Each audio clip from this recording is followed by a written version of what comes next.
Hey Alottle family, welcome back to the channel. If you're new here, my name is Cami Ewalt, and today I want to show you guys my best attempt at a Halloween cup. I'm not usually kind of a big Halloween person, but this acrylic skin definitely caught my attention. I thought it'd be a good addition to our Halloween lineup, so let's get into it. All right, so I am just starting with some regular apple barrel paint. I'm using yellow and red to mix into an orange because I didn't have an orange in my lineup, believe it or not. And so I just continued back and forth until I got the color of orange that I wanted. And then I dumped it into this Dixie cup. I'm gonna add this Floetrol Flood product. It's a paint conditioner that thins out your paint and allows you to get a really good smooth finish at the end as it dries. Ultimately, you're going to want about 1 part paint to 1.5 to 2 parts Floetrol. This is going to depend on your paint, how old it is, how thick it is. You want a very kind of drippy consistency, not water-like, a little thicker than water, but still very thin and runny. And then I just add 4 drops of this silicone. This is going to give us cells. It's going to break it up and allow those little bubble kind of situations to happen. And I just mix that completely. I then move on to my black and do the same thing. And then we're ready for the next step. And I want to give a huge shout out to Ilka Munoz. I know I probably butchered her name, but I saw this technique from her. She posted it in a couple of the Tumbler groups, and I just really want to make sure I give her credit. You guys make sure you find her in the Tumbler groups. She is amazing, and she's got this down to a science.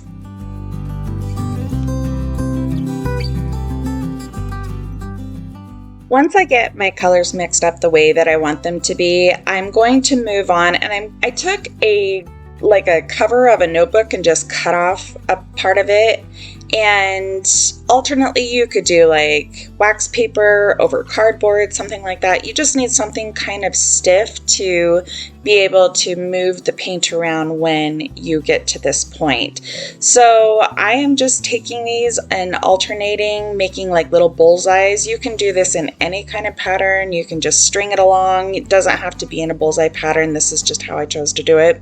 And then once you've got all your paint on there, you're going to take whatever you're using as your board, and you're going to pick it up and move it around. You want it to go to all the sides, and you want to have like some kind of wax paper or something under it that's going to catch the drips, because this is a mess, y'all. So just make sure you get it all over each side. And I love how it just kind of stretches out. And I mean, every piece is going to be different because you can't control it a whole lot. So we're going to lay it on a clean piece of wax paper and let it completely dry. I would say about 3 days.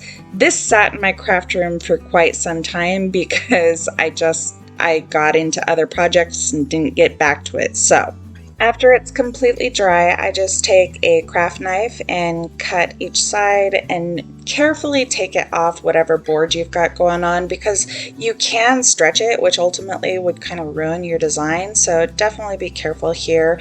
And then I wanted to make sure I had good crisp lines to start my project with. So I just used a ruler and my craft knife and cut it off, leaving it on the wax paper. It's going to help us in this next step of trying to get it on our tumbler.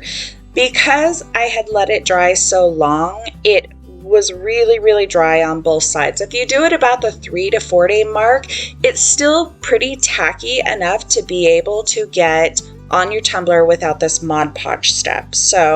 But because I had waited so long, I just take some Mod Podge and just like a vinyl wrap, I'm going to cut off part of the backing, which is the wax paper, and I'm going to roll it over and smooth it onto my cup, and then take off a little bit more of that wax paper and gradually work it onto my cup in steps of just putting Mod Podge on and then rolling that acrylic skin on, smoothing it out as you go.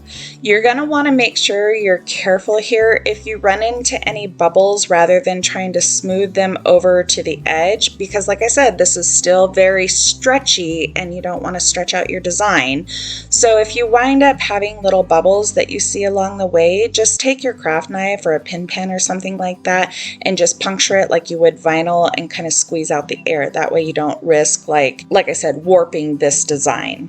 And as soon as I get all the way around to the other side of the cup, I'm going to take a piece of blue painter's tape and put right along the edge of that seam to give myself a lip so I know exactly where to cut with my craft knife. Just helps me get a straighter cut because I'm not super good at cutting a straight line. I then move up to the top rim. I'm using a brand new blade, so I'm going to let my craft knife actually do the work here. I'm going to just slide it in as I'm cutting instead of just running it straight through. Again, this is still really stretchy, so this kind of proved to be more helpful for me. And I didn't want to leave the butt plain, so I just took some Mod Podge and then mixed up 1 part Tang and 1 part Dreamsicle, both glitters from Grateful Glitters, and put it on there. I allowed it to dry, and then I went in for a second coat just to get a better coverage, and then allowed that to dry as well. I then brushed it off with a chip brush and took it outside, sealed the entire thing with Rust-Oleum Clear Matte Spray Paint. Partly because I don't want any rogue glitter to move up into my design, and the other part is this skin has silicone in it, which will absolutely repel your epoxy, giving you fish eyes and all kinds of trouble, so definitely make sure you seal it in with something. I then mix up 30 milliliters of Artistry regular epoxy. I don't want fast set here because I don't want it to flash cure on me, and I'm just using the exact same colors that I did on the acrylic skin itself. I'm going to mix up the colors, and then I'm going to babysit this for about 45 minutes, stirring each cup of epoxy about every 10 minutes, 5 to 10 minutes-ish, until you get this really goopy. You want it thick, guys. And I'll just kind of scrape a little bit onto the side of each cup every so often just to see how fast it drips down the side. And that's how I tell when I'm ready to move on. So then I just take little bits at a time and just with my stirring stick kind of swipe it onto the rim of this cup. And I spaced out the black a little bit because I knew I was going to go back in with the orange, and I just alternated between the two. When I got all the way around the rim, I decided to come back in with a little bit of each color, and I put some over the orange, some black over the orange, and then I put some orange over the black, or like butted up right next to it. I really wanted it to kind of look like melting crowns kind of coming down from the lip, if that makes sense. And a great tip I learned a while back from a subscriber was to start your drips at the back of your cup, or the opposite side you're going to put your decal on. That way you're not running the risk of it dripping too far down and getting in the way of your decal area, because obviously the first ones on are going to have the longest time to drip while you're working your way around the cup. So just a little food for thought. I then watch this cup for quite a while after I get this done, and I take turns flipping it about every 5 to 10 minutes until I feel like these drips are no longer moving. And if you slow down this video, you can see where when I turn it over to the other way and time lapse, you can see how far that drips. So it really does take quite a while before it's done dripping. So just babysit it. Let it cure for the 8 to 12 hours until you can safely work with it. And then I just take my craft knife, and at a really steep angle, I'm going to come around this top rim to expose that stainless steel so we can get a good seal with our final coats of epoxy. I then clean up the top rim and clean the inside. Make sure you're careful not to scratch the inside of your cup, because we have sealed it on the outside, but it's not going to be sealed on the inside, and it might introduce rust if you scratch it too deep. So then I just clean it with some 91% alcohol, and then we're moving on to the decal. I got this file from Creative Fabrica, and if you haven't jumped on that $1 monthly membership yet, I will leave a link down in the description. But I did a double offset, and then on the top black part, on top of the orange, I was having a struggle, so I wound up going ahead and cutting the bottom section of that black part and applying them in 2 separate sections. It just made it easier for me to maneuver around the drips.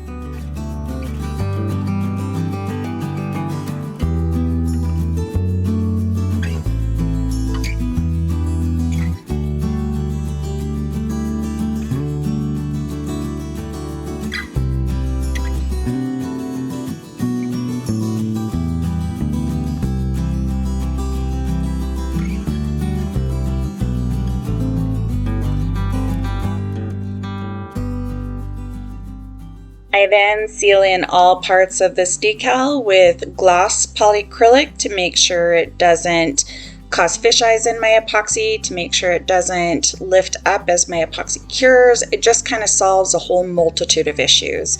And then I just take my time, and I'm now using Artistry Fast Set Epoxy, and I'm trying to get in these divots of these drips without creating a whole bunch of bubbles. So I kind of start by just going across it and then going down the rest of my cup, epoxy the bottom, and then I kind of go up and with my fingers just kind of work my way up into those drips so that I'm not leaving any pooled bubbles or anything like that. And then I'm going to let this spin for a couple of minutes and then go in and with my torch just make sure that I get all parts of this. Don't stay in one spot for any length of time so you don't scorch your epoxy, but that should solve at least most of your bubbles issues if you have any that are lingering behind. I then finish off with one last coat of about 20 milliliters of Artistry Fast Set Epoxy and let it cure for 4 hours, and it's done.